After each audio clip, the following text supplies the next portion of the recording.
ನಮಸ್ಕಾರ ಎಲ್ಲ ರೈತ ಬಾಂಧವರಿಗೆ. ಈ ವಿಡಿಯೋನ ಕೇವಲ ಯಾವುದೋ ಒಂದು ಟೈಮ್ ಪಾಸ್ ಅಂತಾನೋ ಅಥವಾ ಯೂಟ್ಯೂಬ್ ರೆಕಮೆಂಡ್ ಮಾಡ್ತು ಅಂತಾನೋ ದಯವಿಟ್ಟು ನೋಡಬೇಡಿ. ಯಾಕಂದ್ರೆ ಇದು ನಮ್ಮ ಭವಿಷ್ಯದ ಪ್ರಶ್ನೆ. ನಾವೆಲ್ಲ ಇವತ್ತು ಬೋರ್ವೆಲ್ ಪಾಯಿಂಟ್ ನೋಡೋದ್ರಲ್ಲಿ, ಬೋರ್ವೆಲ್ ಹಾಕ್ಸೋದ್ರಲ್ಲಿ ಅಥವಾ ಗವರ್ಮೆಂಟ್ ಅವರು ನಮಗೆ ನೀರಾವರಿಗೆ ಏನಾದರೂ ಸಹಾಯ ಮಾಡಲಿ ಅಂತ ಯೋಚಿಸ್ತಾ ಇರ್ತೀವಲ್ವಾ. ಆದರೆ ನಾವು ಯಾವತ್ತಾದರೂ ಹೇಗೆ ಯೋಚನೆ ಮಾಡಿದಿವ? ನಾವು ಹೇಗೆ ಭೂಮಿಗೆ ನೀರನ್ನ ಮರುಪೂರ್ಣ ಮಾಡೋದು, ಬಂದ ಮಳೆ ನೀರನ್ನ ಹೇಗೆ ಸ್ಟೋರ್ ಮಾಡೋದು, ಯಾವಾಗಲೂ ಯಾವ ಗೊಬ್ಬರ ಹಾಕಬೇಕು, ಎಷ್ಟು ಹಾಕಬೇಕು ಅನ್ನೋದ್ರಲ್ಲೇ ಬ್ಯುಸಿ ಇರ್ತೀವಿ. ಆದರೆ ಇವತ್ತು 800ರಿಂದ 1500 ಅಡಿ ಭೂಮಿ ತೋಡಿದ್ರೂ ನೀರು ಸಿಗ್ತಿಲ್ಲ. ಹೀಗಾದ್ರೆ ಮುಂದೆ ಗತಿ ಏನು ಅಂತ ಯಾವತ್ತಾದ್ರೂ ಯೋಚನೆ ಮಾಡಿದಿವ? ನಿಮಗೆ ಮತ್ತೆ ಅದೇ ಅನ್ಸತ್ತೆ, ನೀನೇನ್ ಮಾಡ್ತಿದ್ಯಪ್ಪ ಇಷ್ಟೆಲ್ಲ ನಮಗೆ ಹೆಲ್ಪ್ ಮಾಡಕ್ಕೆ ಅಂತ ನೀವು ಕೇಳಬಹುದು. ನೋಡಿ, ನಾನಿದನ್ನೆಲ್ಲ ಸ್ವತಃ ಪ್ರಯತ್ನ ಮಾಡ್ತಿದ್ದೀನಿ. ನಾನು ಕಲ್ತಿರೋ ಈ ವಿಷಯಗಳನ್ನು ನಿಮ್ಮ ಜೊತೆ ಶೇರ್ ಮಾಡಿದರೆ ಅದರ ಉಪಯೋಗ ನಿಮಗೂ ಆಗಲಿ ಅನ್ನೋದೇ ನನ್ನ ಉದ್ದೇಶ. ರೈತರಿಗೆ ಸರಿಯಾದ ಇನ್ಫಾರ್ಮೇಷನ್ ಕೊಡೋದು ನನ್ನ ಗುರಿ. ಓಕೆ, ಇರಲಿ, ಈಗ ನಮ್ಮ ಮೇನ್ ಟಾಪಿಕ್ಕಿಗೆ ಬರೋಣ. ನೀವಿನ್ನೂ ನಮ್ಮ ಚಾನೆಲ್ ಸಬ್ಸ್ಕ್ರೈಬ್ ಮಾಡಿಲ್ಲ ಅಂದರೆ ದಯವಿಟ್ಟು ಮಾಡಿಕೊಳ್ಳಿ. ಯಾಕಂದರೆ ಇನ್ನೂ ಮುಂದೆ ತುಂಬ ಇನ್ಫಾರ್ಮೇಷನ್ ಮತ್ತು ಅಗ್ರಿಕಲ್ಚರ್ ಟೆಕ್ನಾಲಜಿನ ನಿಮ್ಮ ಜೊತೆ ಹಂಚ್ಕೋಬೇಕು ಅಂತ ಇದ್ದೀನಿ. ನೀವಿದನ್ನು ಮಿಸ್ ಮಾಡ್ಕೋಬಾರ್ದು. ನಮ್ಮ ಜೊತೆ ನೀವು ಬೆಳಿಬೇಕು ಅನ್ನೋದೇ ನನ್ನ ಆಸೆ. ಬನ್ನಿ, ಇವತ್ತಿನ ಆ ವಿಶೇಷ ಮಾಹಿತಿ ಏನು ಅಂತ ನೋಡೋಣ. ಇಂದು 2026 ಜಗತ್ತಿನಾದ್ಯಂತ ನೀರಿಗಾಗಿ ಹಾಹಾಕಾರ ಶುರುವಾಗಿದೆ. ಕೋಟಿ ಕೋಟಿ ರೂಪಾಯಿ ಖರ್ಚು ಮಾಡಿದ ಆಧುನಿಕ ನೀರಾವರಿ ಪದ್ಧತಿಗಳು ಕೈಕೊಡುತ್ತಿವೆ. ಆದರೆ ಕರ್ನಾಟಕದ ಕೆಲವು ಹಳ್ಳಿಗಳಲ್ಲಿ ಒಂದು ವಿಸ್ಮಯ ನಡೆಯುತ್ತಿದೆ. ಸುತ್ತಮುತ್ತಲಿನ ಭೂಮಿ ಬಣಗುಡುತ್ತಿದ್ದರೂ 100 ವರ್ಷ ದಾಟಿದ ಈ ರೈತರ ತೋಟಗಳು ಮಾತ್ರ ಇಂದಿಗೂ ಹಚ್ಚ ಹಸಿರಾಗಿವೆ. ಯಾವುದೇ ಪೈಪ್ಗಳಿಲ್ಲ, ಕೆಮಿಕಲ್ಗಳಿಲ್ಲ, ದುಬಾರಿ ಮೋಟಾರ್ಗಳಿಲ್ಲ. ಹಾಗಾದರೆ ಇವರ ಹಸಿರಾದ ರಹಸ್ಯವೇನು? ನಮ್ಮ ಮುತ್ತಾತಂದಿರು ಮಣ್ಣಿನಡಿಯಲ್ಲಿ ಹೂತಿಟ್ಟ ಆ ಅತೀಂದ್ರಿಯ ಎಂಜಿನಿಯರಿಂಗ್ ರಹಸ್ಯವನ್ನು ನೋಡೋಣ ಬನ್ನಿ. ಆಧುನಿಕ ಕೃಷಿ ಎಂದರೆ ಕೇವಲ ಮೇಲ್ಪದರದ ನೀರಾವರಿ ಎಂದು ನಾವು ನಂಬಿದ್ದೇವೆ. ಆದರೆ ಈ ಶತಾಯುಷಿ ರೈತರು ಹೇಳುವುದೇ ಬೇರೆ. ಇವರು ಮಣ್ಣನ್ನು ಕೇವಲ ಮಣ್ಣಾಗಿ ನೋಡುವುದಿಲ್ಲ, ಅದೊಂದು ಜೀವಂತ ಸ್ಪಂಜ್ ತರಹ ಬಳಸುತ್ತಾರೆ. ಹವಾಮಾನ ವೈಪರೀತ್ಯದ ಈ ಕಾಲದಲ್ಲಿ ಅತಿವೃಷ್ಟಿಯ ನೀರನ್ನು ಭೂಮಿಯ ಆಳಕ್ಕೆ ಇಳಿಸಿ ಬರಗಾಲದಲ್ಲಿ ಅದನ್ನು ಮರಳಿ ಪಡೆಯುವ ಇವರ ಈ ಕಲೆ ಇಂದಿನ ವಿಜ್ಞಾನಿಗಳಿಗೂ ಸವಾಲಾಗಿದೆ. ಅಜ್ಜಂದಿರ ಬದು ನಿರ್ಮಾಣದ ಗುಟ್ಟು ನೀವು ಹಳೆಯ ತೋಟಗಳಲ್ಲಿ ಗಮನಿಸಿರಬಹುದು. ಅಲ್ಲಿನ ಬದುಗಳು ಕೇವಲ ಮಣ್ಣಿನ ರಾಶಿಯಲ್ಲ, ಅವುಗಳು ಕಾಡಿನ ಶಿಲೀಂಧ್ರಗಳ ಜಾಲವನ್ನ ಹೋಲುತ್ತವೆ. ಮೊದಲನೇದಾಗಿ, ಈ ಬದುಗಳ ಜಾಮಿತಿಯು ಹರಿಯುವ ನೀರಿನ ವೇಗವನ್ನು ತಗ್ಗಿಸಿ ಮಣ್ಣಿನ ಸವೆತವನ್ನು ತಡೆಯುತ್ತವೆ.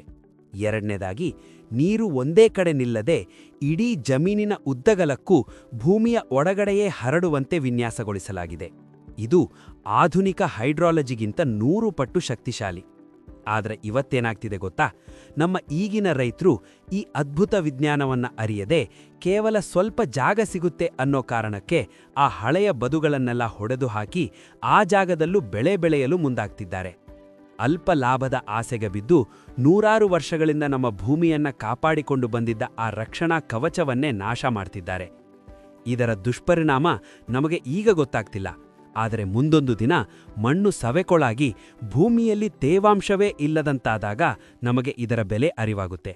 ರೈತ ಬಾಂಧವರೇ, ದಯವಿಟ್ಟು ಅರ್ಥ ಮಾಡ್ಕೊಳ್ಳಿ. ನಾವು ಈ ಬದುಗಳನ್ನು ಎಷ್ಟು ಸಾಧ್ಯವೋ ಅಷ್ಟು ರಕ್ಷಿಸಬೇಕಿದೆ. ಇವು ಕೇವಲ ಮಣ್ಣಿನ ದಿಬ್ಬಗಳಲ್ಲ, ನಮ್ಮ ಭೂಮಿಯ ಉಸಿರು.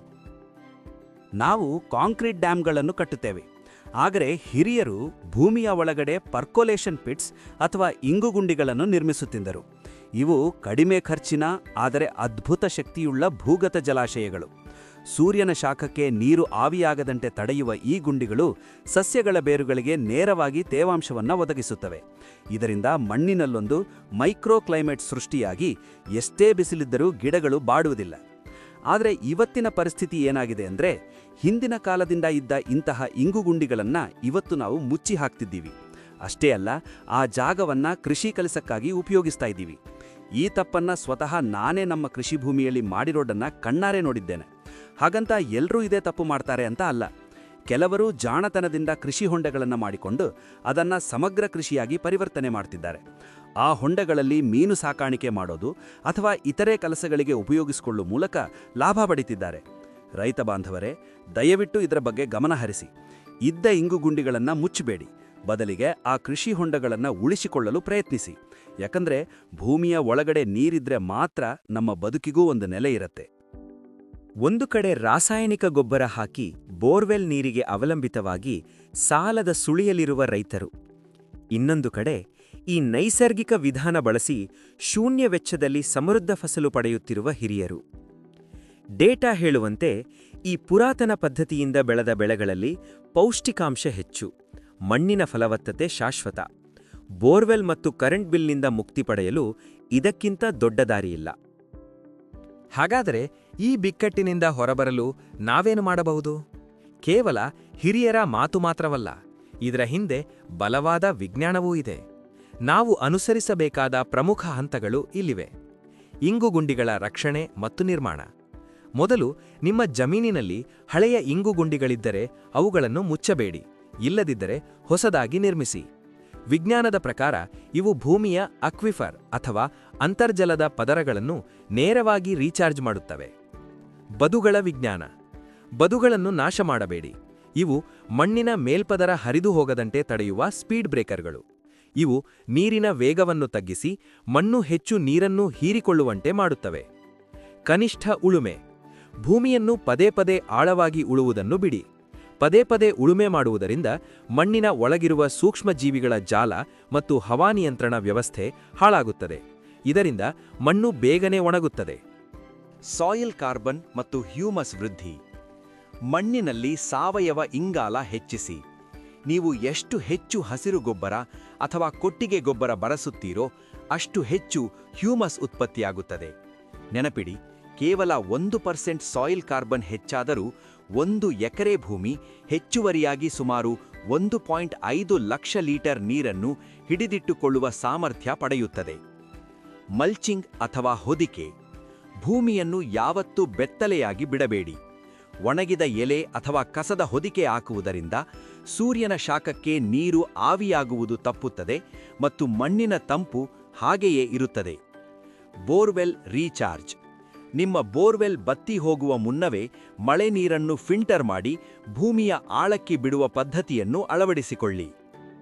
ನಮ್ಮ ಕಣ್ಣ ಮುಂದಿರುವ ಈ ಶತಾಯುಷಿ ಜ್ಞಾನಿಗಳು ಮರೆಯಾಗುವ ಮುನ್ನ ಅವರ ಈ ಮಣ್ಣಿನ ಪಾಠವನ್ನು ನಾವು ಕಲಿಯಬೇಕಿದೆ.